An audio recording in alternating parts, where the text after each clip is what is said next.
Здравствуйте, уважаемые зрители страницы ЦППИ в Фейсбуке. Мы снова с вами. В гостях у нас сегодня политолог Азамат Темиркулов. Он не только частый участник наших предыдущих обсуждений, вы его еще знаете как автора ЦППИ. Азамат достаточно периодически публикуется на сайте Центра политико-правовых исследований Центр KG. Неизменно все статьи встречаются с очень большим интересом, хорошо читаются. В том числе и из-за этого мы Азамата сегодня пригласили поговорить о текущей социально-политической ситуации в Кыргызстане. Тему сегодняшнюю мы назвали «Корень наших проблем».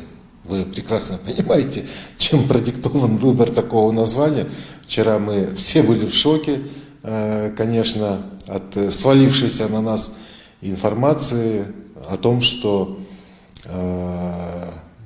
наших граждан, которые, к сожалению, болеют ковидом, лечатся в стационарах,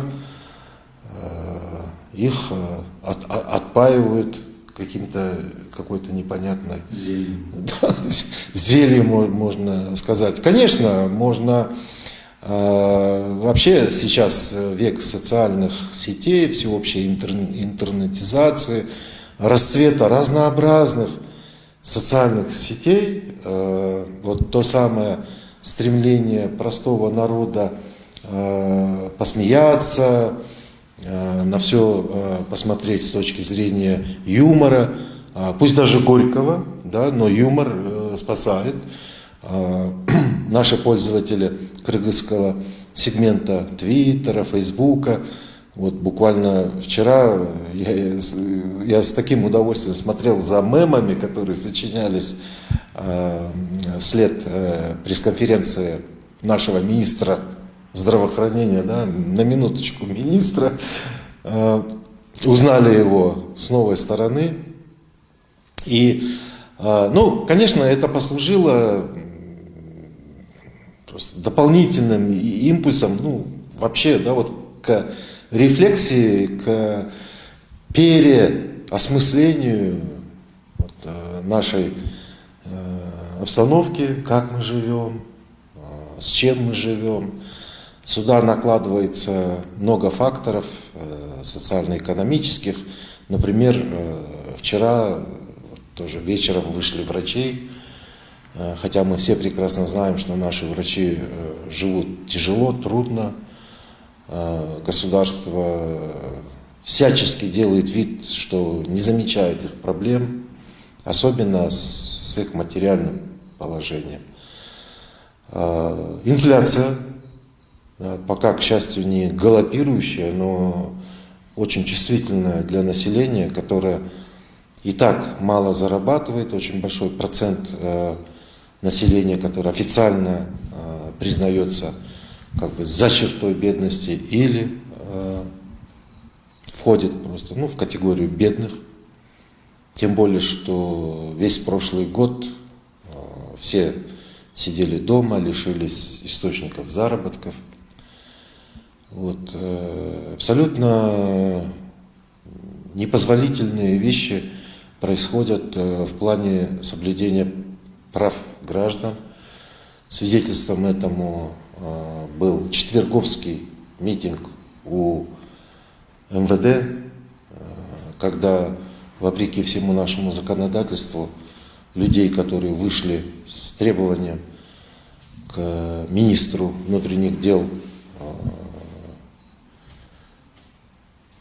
ответить за непонятную пассивность милиции, в случае с Айзадой, трагического случая с Айзадой, был организован антимитинг, что запрещается, милиция ничего не предприняла. Конечно же, и крупные события, это выборы в местные кеңеши, которые практически по всей стране произошли, частично с ожидаемыми результатами, частично с неожиданными результатами. Ну и самое главное событие, наверное, которое вообще далеко от обыденного понимания большинства нашего населения, но тем не менее самое важное событие, которое определит дальнейшее развитие жизни в нашей стране, это принятие новой Конституции.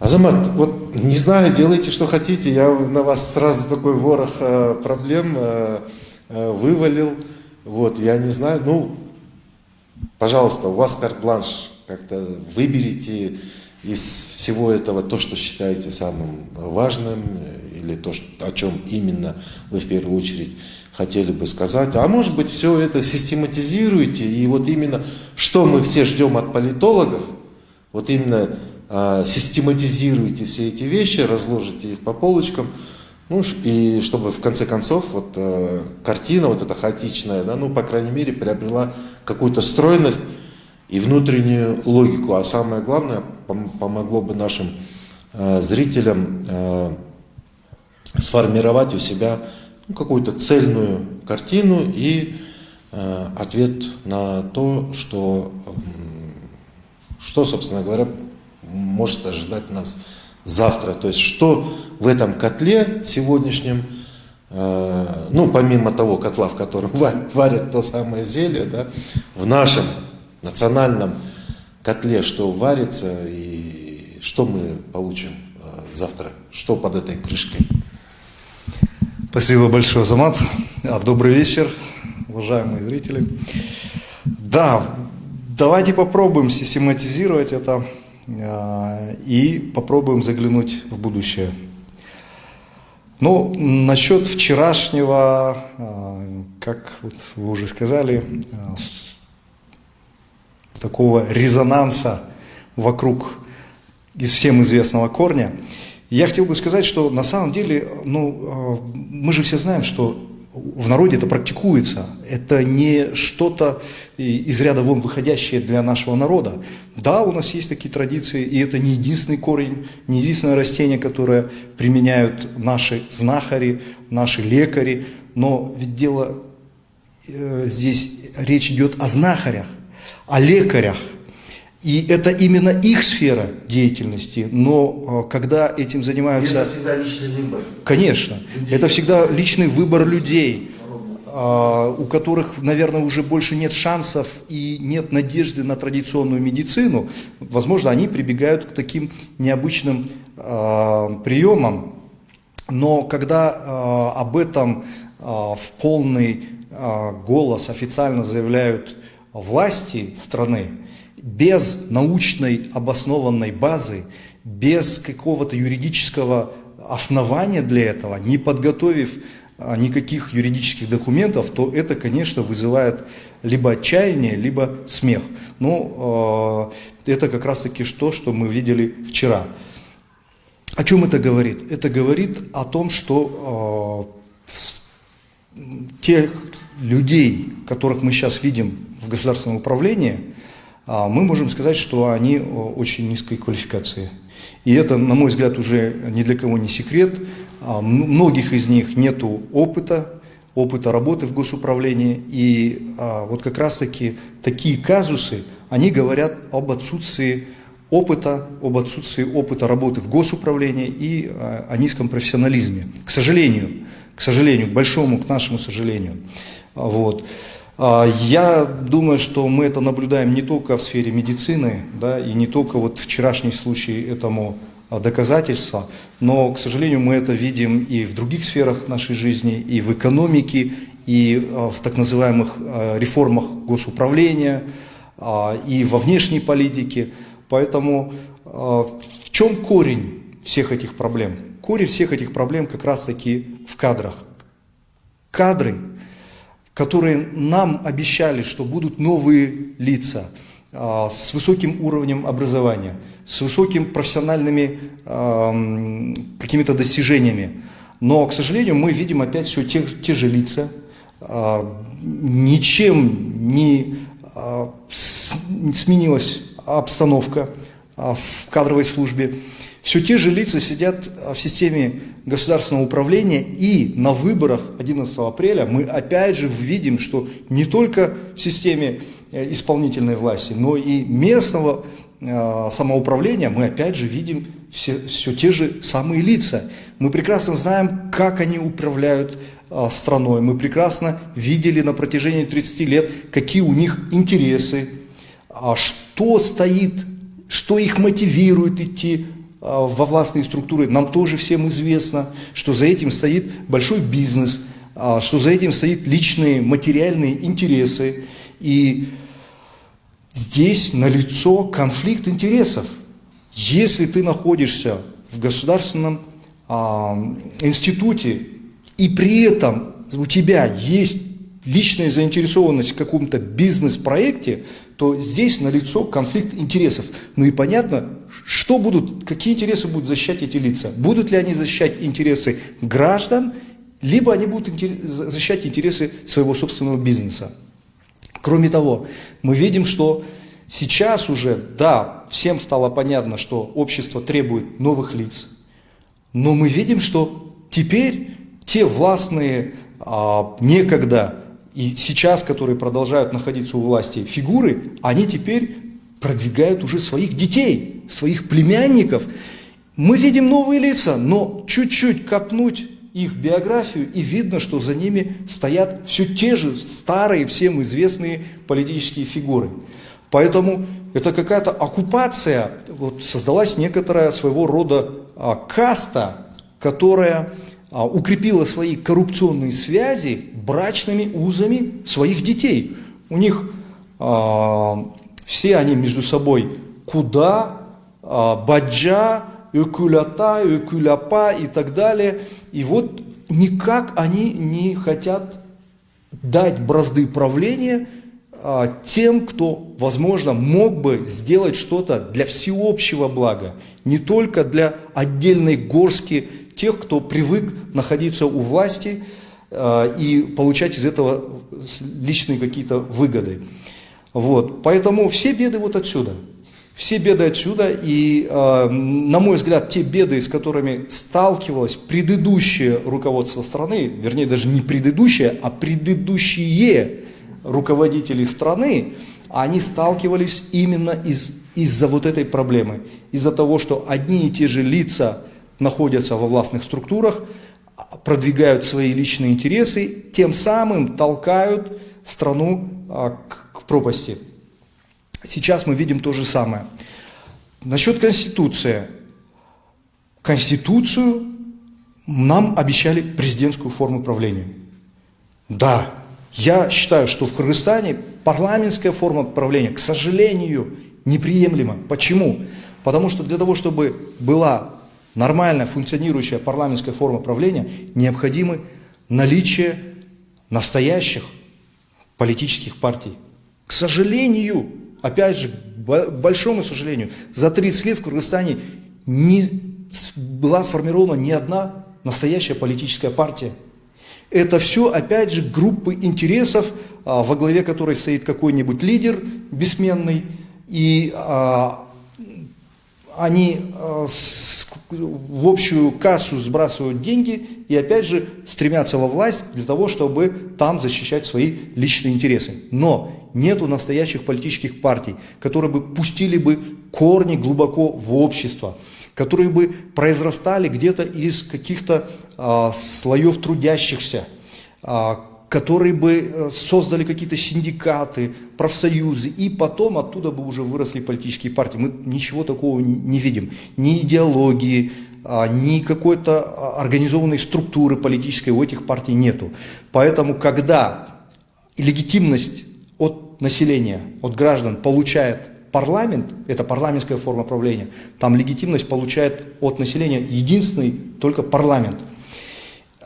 И население голосует только за политические партии. Потом, когда эти политические партии приходят во власть, они формируют коалиционное правительство, они создают кабинет, и исполнительная власть находится под контролем парламента. Вот это парламентская форма правления. Но когда вот такие политические партии становятся основой всей системы, потому что мы их выбираем, они приходят в парламент, они формируют коалиционное правительство, они формируют исполнительную власть и контролируют эту исполнительную власть, но при этом это не политические партии, это группы интересов, преследующие свои корыстные интересы, то о каком развитии может идти речь?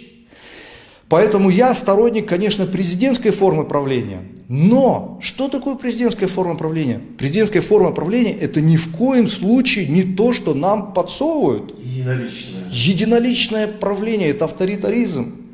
Президентская форма правления предполагает наличие сильного парламента, который может не просто балансировать президента, а может объявить импичмент и, если надо, засудить президента. Вот это президентская форма правления. Это как раз таки то, что мы в действии наблюдали совсем недавно в случае Трампа, когда Конгресс чуть не объявил президенту импичмент. Но то, что нам 11 апреля подсунули, это не президентская форма правления, это чистой воды авторитаризм. Почему? Потому что парламент оказался здесь совершенно беззубым, он не может балансировать власть президента, потому что генпрокурор находится полностью под контролем президента, президент его назначает, снимает с работы, и такой генпрокурор никогда не даст ходу импичмента против президента. Кроме того, судебная власть также находится под полной зависимостью от президента. Это авторитарная форма правления, но никак не президентская. Поэтому, если заглядывать в будущее при таком раскладе сил, то получается вся ответственность замыкается на одном человеке, народ все ждет от одного человека, но один, как говорится, в поле не воин, он ничего не сможет сделать для развития страны, имея такую кадровую политику, опять те же самые лица. Поэтому куда мы идем, это я боюсь даже сейчас вслух об этом говорить. Боюсь не потому, что боюсь каких-то гонений или еще чего-то, а боюсь просто за свою страну. Я боюсь материализации своих слов и боюсь, что так действительно может произойти, потому что четвертый раз, если мы столкнемся с такой же ситуацией, но это, я не знаю, просто очень страшно за судьбу нашего государства и нашего народа. Да, Азамат, я с вами полностью солидарен насчет того, что четвертая революция Кыргызстан вот точно уже может не пережить. Если даже переживет, останется формально, да, как территория, как суверенное государство, мы просто потеряем все основы государственности, возможно, превратимся в страну полевых командиров, где не будет действовать никакой закон, в том числе даже эта вот выморочная конституция. Я, кстати говоря, тоже хотел подчеркнуть, что мне очень импонирует президентская форма правления, конечно, при всех тех условиях, о которых вы очень точно сказали. Вот. Но Кыргызстану как раз-таки не хватает скорости принятия решений, особенно вот в наше кризисное время. Особенно, когда парламент, даже обладавший какими-то значительными полномочиями и в предыдущей конституции, и в той конституции, которую изменил Атамбаев, да, вот, то есть до нее, этот парламент практически не пользовался своими полномочиями, он добровольно был под президентами и под Джеймбековым, и под Атамбаевым. И мы говорим, кстати, об одном и том же созыве, который очень долго, к сожалению, задержался у нас. И опять-таки, если исходить из аналогии с корнем, парламент, который, на мой взгляд, сейчас находится вот в таком заледеневшем состоянии, как откопанный мамонт где-нибудь там в зоне вечной мерзлоты. Другой аналогии к нему я просто не могу подобрать. Так или иначе, осенью, возможно, это будет сентябрь, возможно, это будет октябрь, сменится наконец-таки. Но что пугает? Мы до сих пор не знаем, как пройдут выборы, по какому принципу. То есть те идеи о том, что теперь будет пропорционально-мажоритарная система, да, то есть когда партийный принцип формирования, он сочетается с депутатами-одномандатниками. Хотя об этом часто говорили, но все равно еще нету полной картины, как и нету картины данных об окончательном составе количественном парламента, хотя говорят о цифре 90, вот, но и непонятно, конечно, сколько из этих 90 мандатов будут отданы партиям, а сколько депутатам-одномандатникам. То есть абсолютно непонятная картина, учитывая прошлогодний партийный всеобщий крах тотальный. Да, мы уже абсолютно непонятно, что будет с Атамекеном. СДПК, он уже развалился на несколько мелких частей. Партии монстры Беремдик и Мекенем Кыргызстан приказали долго жить. Так что пока на виду партия Атаджурт, да, которая 11 апреля, за исключением, в общем-то, Бишкека, в ключевых городах, она практически большинство. Да, как мы можем судить, Атаджурт Кыргызстан — это практически клон Атаджурта, потому что мы в рядах этой партии, в общем-то, видим активных людей, которые вот с Атаджуртом в прошлом году работали. Вот в этой связи вопрос, что у нас, что вообще можно ожидать от предстоящих парламентских выборов? Примерно в каком дизайне пройдут выборы, примерно какой состав мы получим. Я понимаю, что, возможно, появятся какие-то новые партии, которые вытащат из сундука, отряхнут нафталин, создадут быстренько новый бренд. Но это не меняет главного. Как вы правильно сказали, действующие лица все равно будут одни и те же, несмотря на партийные бренды. И проснется ли в парламенте, в новом, по крайней мере, какой-то инстинкт самосохранения, то есть будет ли попытка отвоевания назад проигранных позиций, потому что в Кыргызстане действительно нужен и сильный, влиятельный, эффективный президент. Неважно, да, пусть даже мы откажемся, да, от такой должности, но глава государства все равно должен быть, да, пусть им будет даже премьер-министр, например, но нам нужен и сильный парламент. А откуда взяться этому сильному парламенту, на кого делать ставку?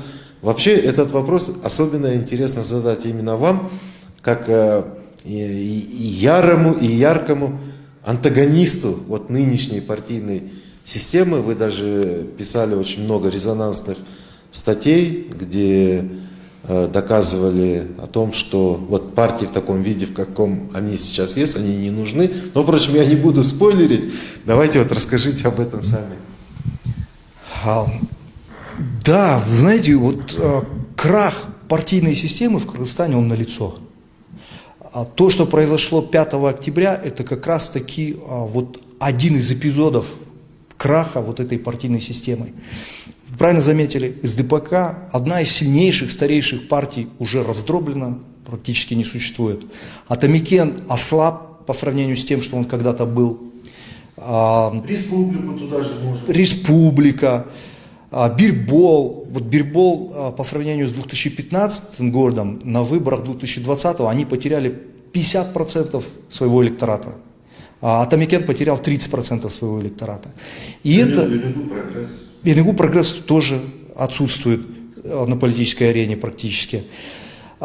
И вот это говорит о том, что партийная система не работает в Кыргызстане. Появилось, мы сейчас видим очень много новых каких-то партий, стремящихся в местные кенеши. И некоторые почему-то наблюдатели считают, что это позитивный какой-то момент, что это хорошо. Нет, это не хорошо. У нас должны быть стабильные партии со своей историей, со своим опытом. Но, к сожалению, у нас этого нету. И вот наличие вот этих постоянно сменяющихся новых партий, 250 партий зарегистрированных в Минюсте, это говорит о том, что реальной на политической системе нашей партийной системы нету. И то, что мы сейчас видим, опять новые лица, опять старые лица, но в новых партиях. Это говорит о том, что вот те, о которых я говорил до этого, люди, привыкшие иметь доступ к ресурсам государства, они не хотят никак отдавать вот эту власть. Но к чему это приведет? Да, у них есть все ресурсы, у них есть финансовые ресурсы, у них есть структуры организационные, которые мобилизовывают людей, и они набирают такое большое количество голосов. Но, придя к власти, они сами себя загоняют в тупик. Они сами себя загоняют в ловушку. Потому что настолько уже людям надоели вот эти старые лица, и опять они наступают на те же самые грабли. Вот 5 октября была попытка их всех оттуда согнать, привести новые лица. Нет же, они не дают поменять элиту и опять сами приходят во власть, чтобы опять же столкнуться с той же ситуацией, которая у нас была 5 октября. К чему это может привести? Ну, к тому, что люди уже несколько раз брали Белый дом, 4-й раз взять для людей Белый дом, это уже может войти в традицию. И к этому толкают именно те политические фигуры, которые опять же стремятся сейчас во власть. К чему стремится оппозиция? Оппозиция, вот если вы обратите внимание, за Бишкек особо никто не боролся. А в Бишкеке такой острой борьбы не наблюдалось. Вся борьба наблюдалась в городе Ош. Почему? Потому что в Бишкеке вот отсутствует мощный электорат, который бы поддержал какую-то одну партию.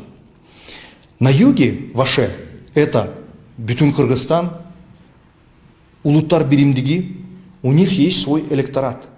И Атаджурт Кыргызстан, он был вынужден бороться там за свой электорат, за то, чтобы прийти там в местный кенеш. Поэтому там борьба была напряженная. Мы видели, что оппозиционные партии даже объединились, 5 оппозиционных партий, это Бүтүн-Кыргызстан, Улуттар-Биримдиги, Бирбол, Республика, Улуджурт, они объединились и дали пресс-конференцию, обвинив Атаджурт в использовании административного ресурса. В Бишкеке этого не было видно, потому что здесь не было таких однозначно мощных политических сил. Те партии, которые новые партии, типа Реформа, Свобода выбора и так далее, они не смогли пройти 7% барьер. Потому что вот эти новые мелкие партии, они просто растащили вот эти голоса по кусочкам, и ни одна из них не смогла пройти в местный кенеш. В принципе, это было ожидаемо, поэтому Атаджурт, Кыргызстан здесь особо и не боролся. Они знали, что они возьмут свой кусок пирога и поделили этот кусок с Семгек и Сакбата. Все. Дальше, видимо, это было для власти, для провластных партий или для лояльных к власти партий, это было некое такое создание плацдарма. Теперь дальше эти же партии пойдут в Джорку Кенеш, они будут стремиться пройти Джорку Кенеш. Для оппозиционных партий создалась очень хорошая конъюнктура. Они использовали эти выборы для того, чтобы создать критическую ситуацию. И они создали. Были поводы для того, чтобы критиковать власть. Был повод для того, чтобы обвинять в манипуляции. И то же самое они будут делать теперь в Джорку Кенеше. Потому что прийти в новый Джорку Кенеш в рамках нынешней конституции, новой конституции, для оппозиционных сил не представляет никакого интереса. Потому что парламент следующий, он будет карманный. Он не сможет ни балансировать президента, ни продвигать какие-то свои идеи, проекты, программы. Он будет тупо подчиняться воле главы государства. Поэтому для оппозиции не представляет интереса прохождения в новый Джорку Кенеш. Но следующие выборы для оппозиции будут представлять собой создание еще одной критической ситуации вокруг борьбы за власть. И это будет попытка изменить ситуацию, используя парламентские выборы. Кроме того, конъюнктура складывается не в пользу власти.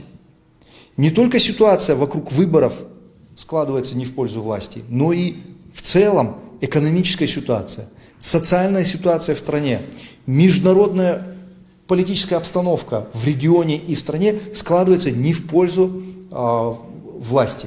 Поэтому властным структурам, тем, кто находится у власти, им нужно очень хорошенько подумать о безопасности страны, о том, что все складывается в сторону напряжения, в сторону кризиса. И парламентские выборы могут оказаться тем триггером, которые могут запустить необратимые процессы. Чтобы это избежать, нужна хорошая, сильная аналитика. И я бы призвал тем, кто находится у власти, подумать именно о том, чтобы привлекать к разработке различных стратегических движений власти грамотных аналитиков, которые имеют опыт работы в государственных структурах, а не по какому-то признаку вообще никому непонятному, но совершенно некомпетентных лиц. Спасибо большое, Азамат. Очень интересный у нас разговор получился, непродолжительный, но очень насыщенный на интересные идеи, точные, на мой взгляд, оценки текущей социально-политической ситуации. Будем следить за дальнейшим ее развитием. И год, который начался вот так вот очень политически активно, да, президентские выборы, первый референдум, местные выборы, второй референдум, вот эта вся целая череда важных событий, договоренность о границе с Республикой Узбекистан. Там тоже ситуация неоднозначная складывается. Конечно, мы все многие годы ждали, когда в этом вопросе наконец-таки будет поставлена точка. Вроде бы она поставлена, но сама тема такая, конечно, она очень спорная, она болезненная. Дай Бог, чтобы там все прошло бесконфликтно. Но, как вы верно заметили, в основном тут, конечно, все зависит от властей. Во всех наших проблемах это не то, чем пугает вас государственная пропаганда, НПО, ЛГБТ. Вся проблема – это решение и действия властей. Быть эффективным, быть прагматичным, точным в своих решениях и настойчивым, твердым в своих действиях, на самом деле это не такая уж трудная задача. Она легко выполнима, но только тогда, когда власть, во-первых, имеет перед собой правильные цели и имеет поддержку общества. Да, наше общество всегда будет неоднородным, пестрым. Так и должно быть в демократической стране. Любой поступок, любое действие будут критиковать. Но речь вот как раз-таки о том, чтобы у нас были конкретные, измеримые результаты. А это все очень легко измеряется. Это достаточное количество местов в детских садах, в школах, это ровные тротуары, это безопасные дороги, это хорошее освещение в ночное время. То есть вот те вещи, которые как раз-таки и должна выполнять власть, а не быть самой автором каких-то нелепых шоу, которые у нашего населения вызывают еще больший скепсис, уныние и неверие не просто в завтрашний день, а неверие в свою собственную страну. А быть такого не должно. Мы еще раз призовем к здравому смыслу. Конечно, говорить о точке невозврата еще очень рано, но этот ресурс, запас прочности, вот, но он тоже, его нельзя назвать неисчерпаемым, у него тоже будет когда-то настанет предел. Вот, поэтому будем, в общем-то, оптимистами, да, но и с чувством юмора, потому что без него просто не выжить и невозможно остаться в здравом уме и не сойти с ума. Поэтому, дорогие зрители, спасибо, что вы с нами. Следите за нашими анонсами. Как всегда, у нас и впредь будут интересные темы. Ну и с Азаматом мы не прощаемся, да, как-нибудь на других темах мы снова встретимся. До свидания вам, берегите.